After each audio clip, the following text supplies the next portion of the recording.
Hey everyone, Sky Hanley here, the Limitless Nutritionist, just wanting to bring you this short video. We'll see how short it is. It's on a pretty interesting topic. In relation to sugar, sweet poison. That's what I decided to call this little live as we go live here. Fantastic, great start. It's a Monday. I've just been away for about a week and a half, nearly 2 weeks, which has been really exciting on a I was about to say national tour. That's a lie. Let's go with East Coast tour, which has been lots of fun. And one of the things that I did while I was away for my little East Coast tour, so I live in Sydney and I went sort of up the coast, up to Brisbane and a little higher and then back down again. And what I noticed while I was, driving through all the border, really, New South Wales to Queensland, that there are a lot of sugarcane farms. You probably already knew that. But it's the first time that I've sort of, driven up in that general direction and been able to see all the sugarcane. And so it really got me thinking while I was away, how much confusion there actually is in relation to sugar and all the different kinds of sugars that are out there. Hence why I've decided on this fine Monday, just getting my brain back into everything, I would bring you this little video related to sugar. Because what I actually did while I was away, we were very sneaky. I'm really sorry, farmers. We jumped out of the car, chopped off a little bit of sugarcane, and I got to actually, chew the sugarcane as it's meant to be, as close to nature as it's meant to be. All right, which was really interesting. I'd never done that before. Is that a life goal? I'm not even sure. Tick life goal. So look, let's get started with the idea that that carbohydrates are not evil. All right. So let me break it down for you. We're wrapping on a Monday. Fantastic. Let me break it down. Carbohydrates are not evil. Okay. Carbohydrates are actually our body's natural energy source. All right. So we have these things called macronutrients and micronutrients. Macronutrients are carbs, proteins, and fats. What that actually means is macro, we need them in large amounts, okay? So they are essential to life, and essential in health science actually means, that our body cannot make it itself, and that we need to consume them in the foods that we're eating, all right? And so we need protein, carbs, and fats in greater amounts, okay? So carbs are not evil. It's the types of carbs that we're having that is often the problem, all right? So things that are white and refined, so we're talking white pasta, white bread, white rice, even white potatoes, white sugar, so think of all your desserts and things like that, are void of all nutritional components whatsoever, all right? So our body has no actual requirement, no need for white refined carbohydrates at all. All right, so carbs aren't evil. They're a macronutrient. We actually need to consume carbs in a far greater amount than other things, but it's the types of carbs that we're having that are causing a lot of problems, okay? So, why am I talking about carbohydrates? Well, look, carbohydrates are basically sugars of sorts, all right? And so, when we think sugar, we think white sugar, don't we? Table sugar or the sort that, we might be putting in our teas or our coffees or, or that's in chocolate or all those sorts of good things. Good, and I say, good like this, those bad things. I was going to say something else. Give me 1 second. Let me sit here awkwardly. Gone. Anyway, 4.2 grams of sugar equals 1 teaspoon, all right? So that's really important to know when we're actually reading food labels and things like that. Because if you're picking something up and it says, yes, sugar is an added ingredient, and it says, there's 12.8 grams, you know that there's 3 teaspoons of sugar contained within that product alone, all right? I love to throw Up and Go under the bus. So if you think about Up and Go, that sort of breakfast popper, it's like this big.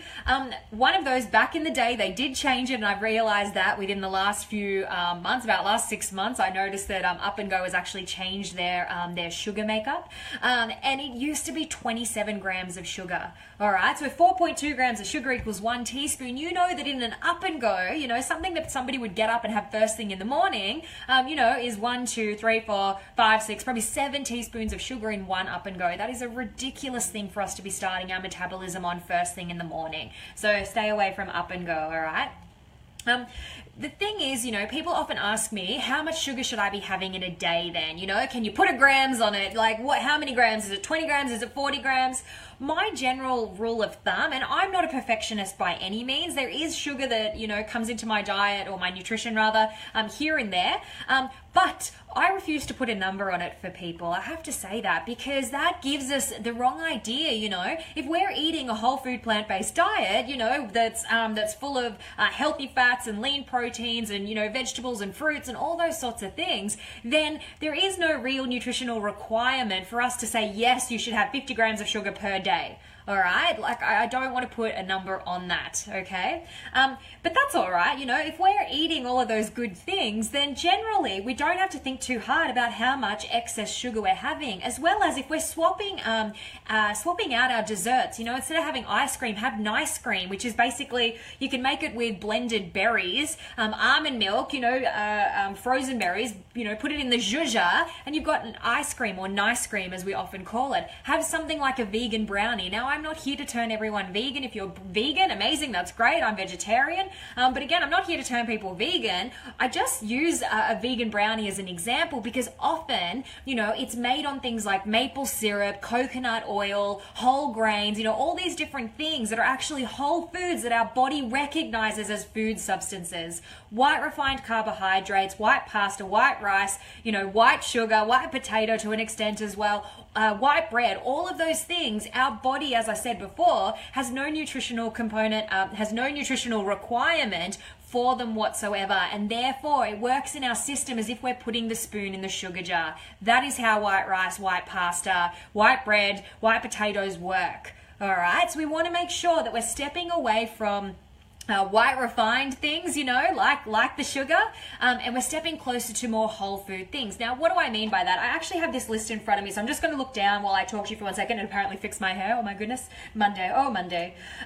Now, sugar is known by many different names, all right, and there are a lot of natural sweeteners out there, and there are a lot of chemically created sweeteners out there. So let me just run through a bit of a natural list of things that we can actually use to sweeten up the things that we're consuming, all right? So stuff like honey, coconut or palm sugar. The problem with coconut or palm sugar is that often palm plantations, you know, kill the orangutans. We don't want to do that, do we? So, you know, be careful. Often you won't be having much palm sugar. It's the only time you'd be having palm sugar is sometimes in Thai food, if you're consuming some Thai food. That's generally where it is a little bit.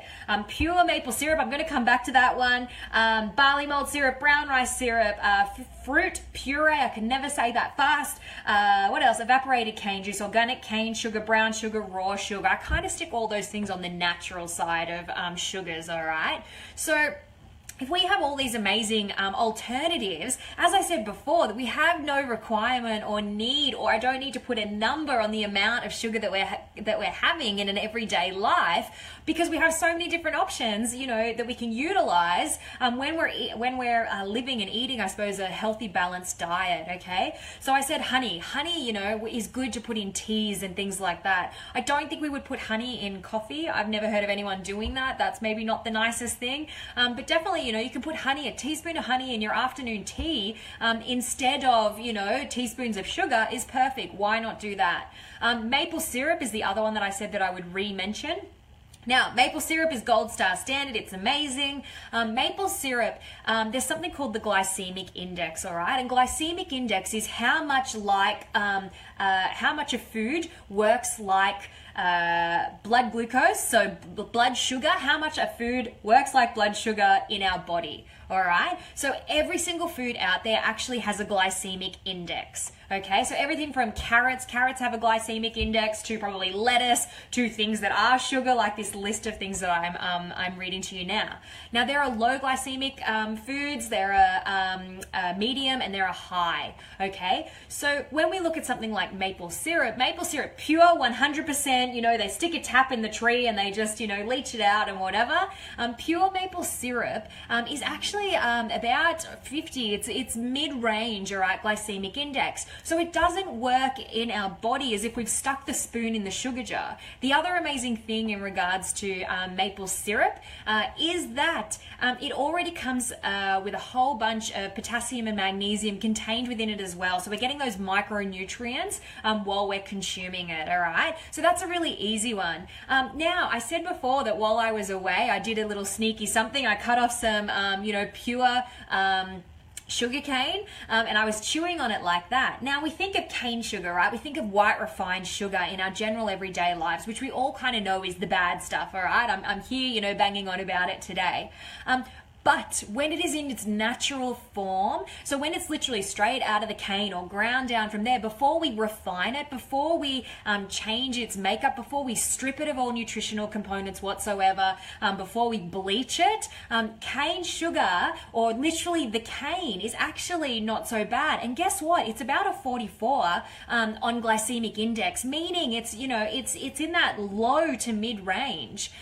So compared to so many other sweeteners that we could be using, having pure, sugar cane that's been ground down is totally amazing, all right? Now, as you guys might know, I use Arbonne products, and they actually use ground down cane sugar in a lot of their things. That is their go-to sweetener, and the glycemic index is super low. So the way in which that sweetener is going to work contained within your body is really far away from spiking our blood sugar. The problem with spiking our blood sugar is when we spike our blood sugar, insulin comes along, and insulin is our fat storing hormone, and insulin says, all right, no worries, we've got too much blood sugar, I'm going to stick this on your ass.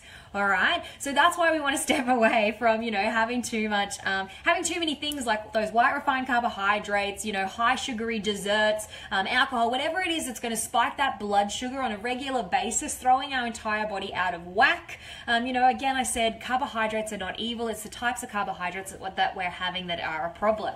Let me look down at my list again if my computer hasn't just switched itself off. I actually think my computer just switched itself off. Lordy Lord. So let me tell you about some of the worst of the worst. So we know that there are a lot of different types of artificial sweeteners. Firstly, stevia, okay? Now, if you look at stevia root is the actual quality, whole ingredient, You'll find stevia root in a lot of health food products when you go to a health food store. All right, so not the type of stuff that we get off the shelf, like pulled off the shelf, in the sachets to put in your coffee or tea. Stevia root is like the sugar cane, the full version. All right, and so that you'll find in protein shakes and other health foods. Alrighty, so that stuff is really good. But the problem is that when you get it from the store, what does it look like? It looks like pure sugar, pure white sugar. So it's been stripped of some of its nutritional components. The big thing about stevia is that, it's so low calorie, but calories aren't everything. It's where those calories are coming from that are of more importance. Alrighty, so stevia I'm a bit dubious on. If you're using stevia to step yourself away from having 6 teaspoons of sugar in your everyday, coffees and teas all day long, then keep using stevia. I'm okay with that. If you can find a better alternative or just not use anything, have a black coffee instead, I'd rather you do that, okay? Now, some of the other artificial ones is aspartame, okay? Aspartame is the crux of all evil, alrighty? Aspartame is what's used in the new no sugar Coke, as well as Diet Coke. It is connected to so many neurological conditions such as Alzheimer's, dementia, brain tumors. There's actually even a disease called aspartame syndrome. That's how bad they know aspartame is that and how much it affects people. They actually had to create a disease, a syndrome, to reflect the side effects of what aspartame does in great amounts over a long period of time. It's also connected to a whole bunch of things like allergies and intolerances and different things going on in the body. We were ruined by the diet world back in the 1970s, which is when Diet Coke and things like aspartame came out. Why aspartame was used so heavily, and it was like, oh my gosh, it's so amazing. It's 0 calories. So again, I say, we're really damaged by the diet world and thinking that calories are everything, and calories are not everything. It's where those calories are coming from that are of most importance. And just because something is 0 calories, you don't want to be putting a 0 calorie poison into your body, every single day. So really, if you've got to steer clear of anything, and this is going to sound bad as a nutritionist, if you're a Coca-Cola drinker, I would rather you have full normal Coke lines. So stay away from, stay away from aspartame as best as you possibly can. It's just one of the most artificial things out there. It's 200 times sweeter. That's what I was going to say. It's 200 times sweeter than sugar. It trains our brain to get addicted to it far greater, far faster. It trains our body to search out for more sweetness in the big bad world out there. So again, why are we putting this poison into us? We really, really, really want to stay away. I don't think there are any other artificial sweeteners that I want to talk about too much today. Yes, I lied. There is one more. Splenda or Equal. I'm thinking, what's its other name? Splenda or Equal. Wow. Google that shit. Google where Splenda or Equal, the other name, Google where they came from, all right? So this is my understanding of the story of where Splenda and Equal was created, all right? So they were creating a rat poison, and what they worked out was that this rat poison wasn't working as a rat poison. However, they worked out that the rat poison actually tasted quite sweet, and once they worked out it tasted quite sweet, they decided to turn this rat poison into something else, because it was very, very sweet and they knew they could utilize it. So guess what they made? Splenda and Equal. Isn't that crazy? And that's something that we put in our bodies. I've never have, thank God, but that's something that's out there, readily available at every single cafe we go to is Equal, and you can Google the story of where Splenda or Equal, came from. It's the same name. It's just American version, our version. And literally, my understanding, it was a rat poison that they worked out tasted sweet. It wasn't working very good as a rat poison, so they decided to make an artificial sweetener out of it. Alrighty. So it's really important that not only we're sort of steering clear of white refined carbohydrates, white rice, white pasta, white bread, white, all those bad sorts of things, because they literally work in our body as if we're sticking our spoon in the sugar jar. If we're spiking our blood sugars, what happens is, insulin comes along, our fat storing hormone sticks it to our ass, and on goes the cycle. There are obviously different levels of natural sweeteners and transformed natural sweeteners that are then sort of not so natural, and then there are chemically created sweeteners. We want to stay away from the chemically created sweeteners, all right, because our body doesn't recognize them as food substances. They are void of all nutritional components, and they just leave us more poisoned than if we just didn't have them at all. Or you could at least have something like raw sugar, honey, maple syrup. Maple syrup is great if you're making pancakes, or if you're making, protein balls or something like that. Use maple syrup in your cooking, use honey in your tea, and, try to step away from using any sweeteners in your coffee whatsoever. And look, on the odd occasion, if you want to hoe into some kind of amazing chocolate mousse or dairy chocolate or, whatever it is, friggin' eat it, stuff yourself silly and make a better decision next time, all right? I'll tell you one more thing. Let me throw myself under the bus. I am a dairy and gluten-free vegetarian. You can imagine that I eat quite healthily all the time. As I said at the beginning, we've just been away, and I can tell you I ate chocolate mousse from a restaurant, which was dairy, sugar, probably some gluten in there as well. I ticked all of my boxes of, on my no list. But the thing is, guess what? I came back from my holiday, and I'm actually a kilo lighter still. So, as in I've lost another kilo. I knew I was already losing weight a little bit, and that's amazing. I'm happy with myself at any weight, but I'm not going to say no to losing a kilo of body fat. And to come back, when our metabolism is ticking over appropriately, when we're doing all of the right things, more often than not, when we put something in that's a little bit askew, and if you enjoy it, your body's going to go, okay, no worries. Let's just make a better decision next time. Take what's good out of this, get rid of what's bad, and move on, all right? So we want to make the best decisions we possibly can, on any given day, so that on that day, like me just being away and going, we're away, it was my birthday, and I thought, I'm having a fucking chocolate mousse, because it's been a while, and I ate it, and I enjoyed every minute of it, and I made a better decision, on the next meal, and the next meal, and the next meal after that, and our body just processes it and gets rid of it, rather than having this, spike and trough thing going on all the time. All right, that's it from me. Happy Monday, everybody. Mwah, mwah, mwah. I'm really happy to be back, and I hope I'll see you soon in another video. All right, bye.